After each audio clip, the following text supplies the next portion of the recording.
Olá, ouvintes do Saque Lessex, o podcast da Liga Acadêmica de Educação Sexual da UERJ.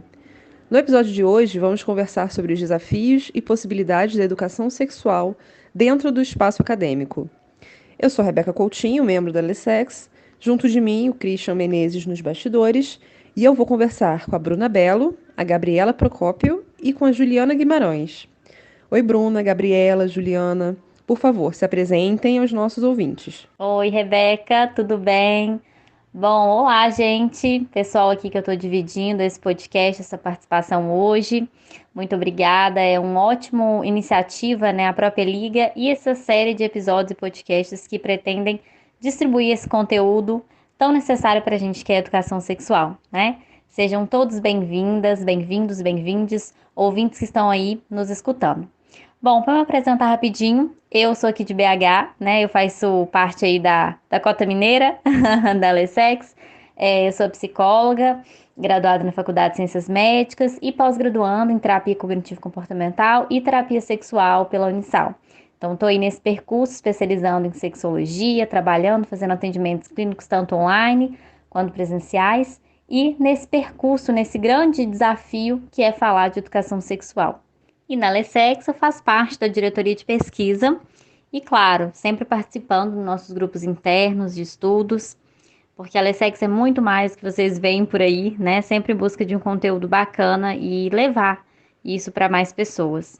Olá, pessoal, tudo bem? Eu sou a Gabriela, sou do Rio de Janeiro, sou aluna da licenciatura em Ciências Biológicas, então estou aí no finalzinho do curso. Tenho participado da Lessex, estou muito animada, né, para essa série de episódios do podcast sobre a própria Lessex e também sobre educação sexual, né, um tema tão necessário, e espero que vocês gostem. Olá, Rebeca. Olá, os ouvintes. Eu sou Juliana Guimarães, sou educadora, trabalho há alguns anos com educação infantil e sou formada em pedagogia pela UERJ. Bruna, antes da gente entrar na importância que se tem da educação sexual, fala pra gente sobre como a educação sexual atravessa a nossa sociedade. Então, quando a gente fala em educação em sexualidade, ela atravessa todas as faixas etárias, né? Assim, vários espaços, adaptadas desde crianças até jovens, adultos, idosos. A educação sexual, ela não é ensinar a criança a fazer sexo, né? Ensinar posições do Kama Sutra e outras várias falácias que rondam por aí, que muita gente insiste em acreditar e perpetuar, né? Na verdade, ensinar sobre sexualidade perpassa o corpo, a construção dos afetos, dos limites, da privacidade, da autoimagem, dos significados, da autoestima, das fantasias, dos pensamentos, né, e muito mais, sendo as práticas e o repertório, né, o que a gente se vê no final ali, o comportamento sexual, apenas uma faceta disso tudo. Até porque a sexualidade não se resume só a sexo, ou somente a genitália, né, o órgão genital, mas todos esses construtos que se cruzam e também vão auxiliando na constituição, na construção e na formação do sujeito, desde mais novos aí, né, da personalidade, em como se vê até mesmo nos relacionamentos e nos afetos futuros. Mas, claro, ela pode atravessar a sociedade, né, ali, na verdade, ela atravessa a sociedade através de muitos mitos, o que acaba reduzindo os objetivos ou tornando algo que é deixado de escanteio, mesmo sabendo que a sexualidade está ali, né, em meio a toda a existência, em formatos diferentes, conforme a época da vida, né, porque a gente tem fases ali da vida também que vão se dar essa resposta e vão ter essa vivência, essa expressão da sexualidade de forma diferente, né, então afeta e é afetada também por outros aspectos, além dos individuais, sociais, culturais, históricos, psicológicos, emocionais, né, e etc. Então, portanto, ela atravessa, né, respondendo sua pergunta, de muitas maneiras. Sim, com certeza. E quando a gente fala desses espaços para se discutir o tema, tem vários, né? Tem a família, a escola, a universidade. Como é que é isso, Bruna? Bom, sim, há vários locais, né, em que se pode ter essa educação sexual acontecendo. Acho que a gente poderia dividir, né, a gente pode pensar de dois formatos, assim, para ficar um pouco didático. A gente tem, de um lado, a educação diretiva, formal, dada em disciplinas acadêmicas, né, em cursos de pós-graduação, especializações, em projetos escolares também, dentro da escola de crianças, adolescentes, de modo transversal. Ou, né, o que funciona bacana também, que eu acho que se complementa, que é algo mais informal. Mas a educação informal, a educação sexual informal, não quer dizer que ela deixa de ser qualitativa. Inclusive, ela é muito importante. O que seria educação informal? Aquela que está fora desses espaços formais, diretivos, né? Ou seja, uma conversa em casa, com as crianças, com filhas, filhos, nas escolas, nos espaços acadêmicos, seja numa roda de conversa, em um debate, quando surge alguma dúvida, após ver alguma informação na mídia, e oportunizar essas discussões. E, claro, através de um diálogo sadio, respeitoso, crítico, né, para que essa educação sexual seja qualitativa, seja eficaz, o que é um grande desafio atualmente. E nas universidades, especificamente nas disciplinas, é importante que se tenha também esse olhar, né, para este aspecto do ser humano, para a sexualidade também. Principalmente quando nós estamos falando em cursos de profissionais que irão atuar na área da saúde, como, por exemplo, medicina, fisioterapia, psicologia, pois trabalharão com as pessoas, né? E a sexualidade surge também daí. Mas o que se vê, mesmo com o percurso histórico, são ainda certas lacunas nestes cursos, né? Nessas formações, nesse ensino.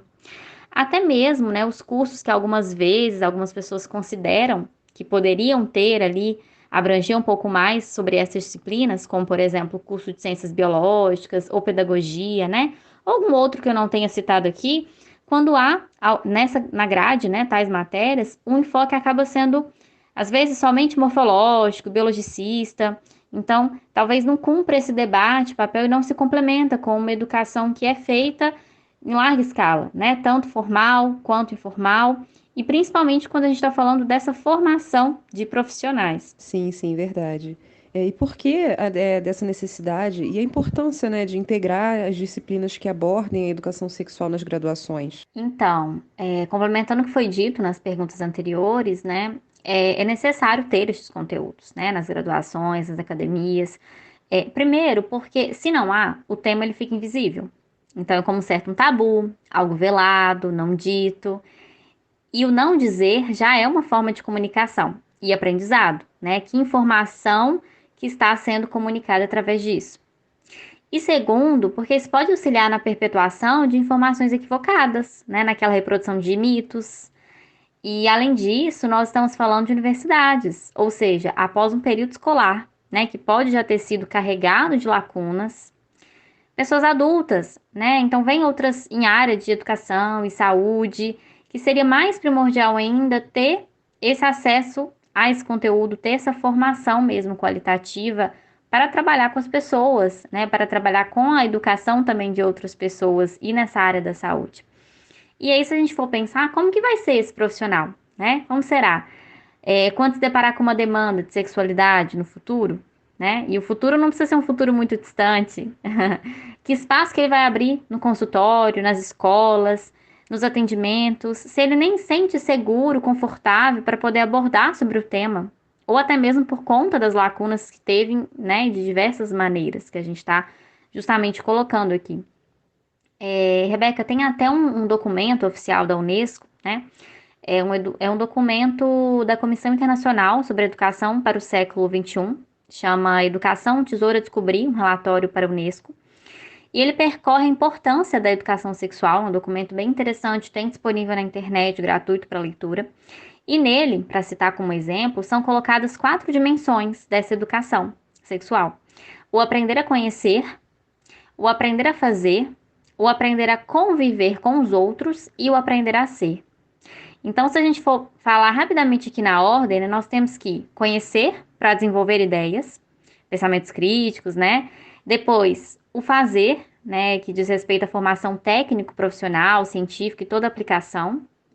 O conviver, que é a descoberta gradual, progressiva, a fim de utilizar a educação também como veículo de paz, de tolerância, respeito, compreensão.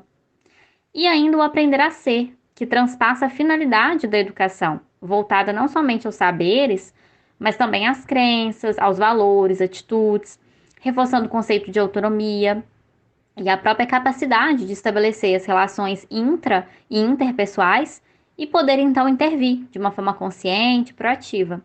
E o que fazem esses profissionais então? E como poderiam integrar? Eu acho que é uma pergunta que vem sendo respondida ao longo do tempo, né? Ela não termina por aqui. Bem, mas infelizmente, por essas lacunas, né, atualmente muitos profissionais acabam preenchendo este espaço com cursos, como eu havia dito, de pós-graduação, de especialização ou outros, né, que irão ocorrer após a formação, para poder então ter acesso a este conteúdo. No entanto, a forma mais adequada de integrar seria realmente termos uma sociedade que pudesse ter esses espaços, né, ter essa educação sexual mais transversal, inserir nos espaços públicos, nos espaços domésticos, dar esse lugar de fala, se falar sobre de uma forma qualitativa, em políticas públicas, em programas educacionais, né, em diversas faixas etárias e ambientes. Então, o que nós podemos fazer é ir agregando mesmo, né? Cada vez mais, conversando sobre de forma natural, sutil, eficaz, científica, social, nos espaços em que nós frequentamos, né? Pelo menos naquele espaço que a gente vai tendo acesso. Porque a sexualidade é também constituinte, né, da formação das pessoas e nós não podemos nos esquecer disso. Obrigada, Bruna, por falar aí um pouco sobre a importância dessas disciplinas nas graduações. E eu gostaria de perguntar agora a Gabriela, como que se dá a abordagem da educação sexual nas universidades? Bom, excelente pergunta, Rebeca. Então, a educação sexual, ela pode ser abordada em cursos como medicina, psicologia, ciências biológicas e áreas afim.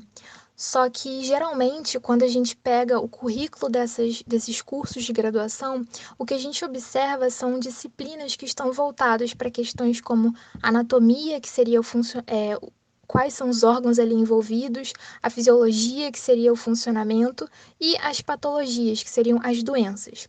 Só que esse tipo de abordagem seria o que a gente chama de abordagem biológico-higienista, que consideraria apenas as questões biológicas ou então a prevenção de infecções ou doenças. Esse tipo de visão ele é bastante limitado, porque ele não vai promover o questionamento e também vai fazer com que aquele profissional em formação ele não construa, né, uma visão crítica sobre o assunto. Esses currículos que apresentam só as questões reduzidas à anatomia, funcionamento dos órgãos, como prevenir as infecções sexualmente transmissíveis, as IST, ou algo relacionado, é, a gente não observa no currículo questões que vão além, questões mais amplas que compõem, né, a sexualidade humana, que é uma questão multifatorial. Então acaba que são desconsiderados aspectos culturais, sociais e políticos. Então, raramente a gente enxerga, vê discussões que vão abordar, por exemplo, relações de gênero, como que a educação sexual pode auxiliar na prevenção ao abuso infantil, os estigmas em relação a pessoas que convivem com HIV e outras questões que poderiam ser abordadas, mas infelizmente não são nessas disciplinas obrigatórias. Por outro lado, em alguns cursos são oferecidas disciplinas optativas, geralmente da Faculdade de Educação, que vão discutir a educação sexual por um viés mais inclusivo, diverso e mais crítico também. Só que, infelizmente, apesar de existir, né, essas disciplinas optativas que vão tratar aí de aspectos mais amplos e críticos, infelizmente essas disciplinas elas nem sempre são ofertadas com regularidade. Então, enquanto as disciplinas ali obrigatórias estão sendo oferecidas todo semestre, essas disciplinas que vão promover um debate, né, vão auxiliar no complemento ali da formação daqueles profissionais, elas nem sempre vão estar ali sendo oferecidas todos os semestres. Então, é algo realmente a se discutir e pensar, né, questionar do porquê que a gente não tem disciplinas que vão além da questão biológica. Realmente é uma pena, né, Gabriela? E pensando nisso, quais são as consequências desse tipo de abordagem?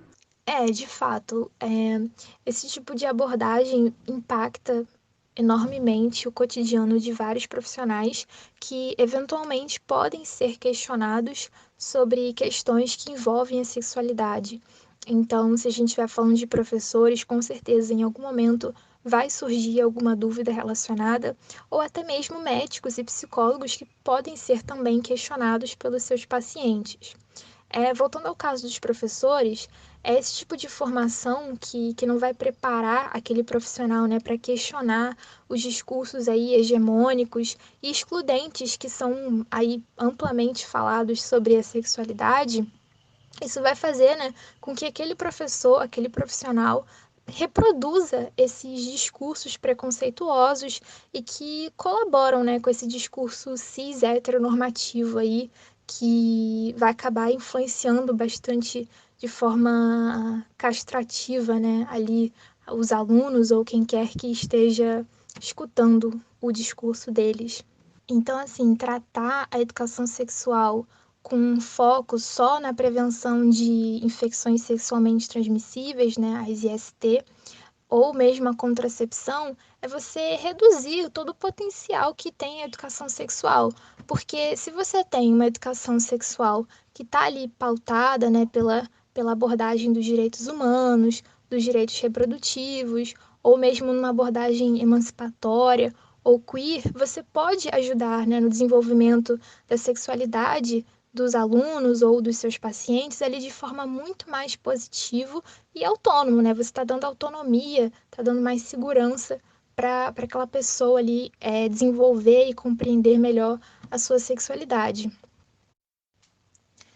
Então, assim, essas últimas abordagens que eu falei, elas podem, por exemplo, contribuir para prevenção de abusos sexuais, como eu tinha dito anteriormente. Elas podem contribuir para emancipar os indivíduos, os alunos ou os pacientes, né, dependendo de qual profissional a gente está falando, e pode também melhorar a autoestima, e infinitos outros fatores que envolvem a sexualidade humana.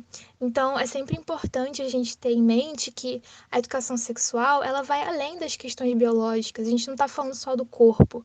Ela também trata de um posicionamento político, justamente por quê? Porque a sexualidade é um campo multidisciplinar. Então, a gente está falando de inúmeros fatores. Então, é uma discussão bastante ampla que pode conversar, por exemplo, com outras ciências, como sociologia, antropologia, história, e aí, né, que ajudaria a perceber a educação sexual e a sexualidade, claro, como um campo aí que envolve muitos fatores e que, infelizmente, não é tão bem explorada na maioria desses cursos. Obrigada, Gabriela. Bom, deu para ver aí como é importante a gente discutir esse tipo de assunto nas universidades, na formação dos nossos profissionais. E aí eu vou perguntar agora para a Juliana, por que que esse assunto é tão pouco discutido no espaço acadêmico? Então, Rebeca, infelizmente, assim como em várias outras disciplinas, a educação sexual é pouco discutida no ambiente acadêmico, porque possivelmente o currículo do curso não trata essa disciplina com a prioridade, né, que ela precisa. E isso é lamentável, porque se a gente analisar alguns documentos da área da educação, como a LDB, a Lei de Diretrizes e Bases, a BNCC, que é a Base Nacional Comum Curricular, a gente vai acabar se deparando com uma certa necessidade que o profissional de educação tem em tratar esses assuntos dentro da sala de aula. Como a Bruna mesmo disse no início da conversa, educação sexual não é a gente ensinar posições do Kama Sutra para as crianças, por exemplo, mas sim a gente saber identificar e nomear as partes do corpo, como os ombros, cotovelo, cabelo e pênis e vulva também. Em que idade que vocês acham que os alunos vão vivenciar esse processo? Na educação infantil. Assim como falar sobre respeito às diferenças, bullying, preconceito, racismo, nossas emoções, nossas relações, menstruação também, masturbação. Tudo isso está relacionado à educação sexual. E na maioria das vezes, a criança, o jovem, o adolescente vai ter o primeiro contato com esses assuntos dentro da escola. Seja, sei lá, fazendo bullying com um amigo que tem o rosto cheio de acne ou dando o primeiro beijo na boca. Então, o professor, ele vai precisar das suas aulas meio que coexistindo com esses sentimentos, entende? E o que ele vai fazer? Ele vai ignorar porque na faculdade não tinha nenhuma disciplina que falasse sobre educação sexual? Essa não é a posição que a gente quer, né? Então, como é que vai ser possível os profissionais se capacitarem para preencher a ausência dessa disciplina, então, Juliana? Bom, A principal maneira para suprir essa ausência é através, principalmente, do conhecimento e da informação baseada no conhecimento científico. Não tem muito como fugir disso. O jeito é a gente buscar os autores que são referência em educação sexual no Brasil, como, por exemplo, a Marinete Figueiró, a Guacira Loura, Jimena Furlani. Podemos também procurar por grupos de estudo na área, ou até criar um, caso você não encontre, se reunir com os colegas de profissão que têm esse interesse em aprender sobre o tema. Nós, da LSEX, temos um grupo de estudos, onde a gente se reúne semanalmente para discutir sobre textos, vídeos, leis, e esses grupos eles são abertos, então qualquer um pode participar. Quanto mais a gente estuda sobre educação sexual, mais a gente vai se dando conta da importância que ela tem na vida das pessoas desde que elas nascem. A gente consegue compreender por que no Brasil as taxas de cesariana ultrapassam 80%, quando o indicado pela Organização Mundial da Saúde é 15%. A gente consegue ensinar a importância de amamentar os bebês para os jovens que tiveram a experiência de engravidar na adolescência. Consegue entender por que a pedofilia acontece, na maioria das vezes, dentro da casa da criança. Entende que não dá pra gente fechar os olhos para tudo isso que está acontecendo e apenas dar uma aula sobre usar camisinha e mostrar um monte de imagem de pênis e vulvas com gonorreia, sífilis e outras ISTs? Também não dá pra gente acreditar que isso é dever apenas do professor de ciências e de biologia, sabe? Os professores de linguagem podem, sei lá, trazer textos que falam sobre a puberdade na aula. Os professores de exatas também podem trabalhar com dados, por exemplo, sobre a primeira menstruação. Na infância, na educação infantil, a gente pode responder a tal pergunta de onde vêm os bebês sem falar que foi a cegonha, mas explicar como é que o corpo funciona. Entende como é que esse assunto é amplo, extenso e simplificado que pode abranger várias disciplinas? A gente precisa pensar que, como nós não aprendemos na faculdade sobre esse assunto, nossos alunos provavelmente terão a mesma experiência negativa. E como esse assunto é um tabu, as famílias acabam não se responsabilizando por educar sexualmente os filhos. A principal solução seria a capacitação desse profissional buscando formação continuada. E, através de cursos, palestras, oficinas ou até mesmo uma pós-graduação. Gente, eu queria deixar meu agradecimento aqui, final, nesse podcast. Muito obrigada para quem está escutando. Compartilhem aí com as pessoas que vocês conhecem, que vocês gostariam de espalhar esse conteúdo, espalhar essa importância. Vou deixar os recados finais para a Rebeca, que vai saber dizer muito bem aí, acompanhar justamente a LSEX em várias outras redes sociais, inclusive Sax LSEX, que continua com os próximos episódios. E agradecer pela minha participação, por estar aqui contribuindo um pouquinho, respondendo e falando, incentivando. Eu acho que é muito mais isso, A gente está num local, numa sociedade, numa estrutura que primeiro a gente precisa falar da importância, da educação sexual, que para mim seria muito óbvio, mas enfim, nós estamos aqui, dispostas. Qualquer coisa também precisando, podem entrar em contato. Eu tenho um contato no Instagram, @reflexualidade_brunabelo, e tem um site www.reflexualidade.brunabelo.com.br. Reflexualidade escreve REFLEXUALIDADE.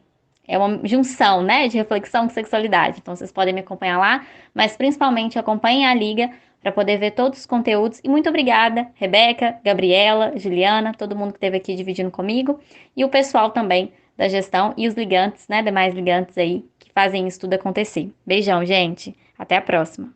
Obrigada, Juliana. Obrigada, Bruna. Obrigada, Gabriela. Bom, pessoal, esse foi o nosso episódio de hoje. A gente espera que vocês tenham gostado muito. E deixo um lembrete que para nos convidar para alguma atividade é só entrar em contato pelas nossas redes sociais, o @lessexuerg, ou através do nosso e-mail, ligalessex@gmail.com. Eu aproveito para informar que o conteúdo do nosso podcast é legendado e ele fica disponível no nosso canal do YouTube. No próximo episódio a gente vai falar um pouquinho de como surgiu o LSEX, como foram os nossos últimos anos e sobre a introdução digital. Bom, fiquem todos muito bem e até já!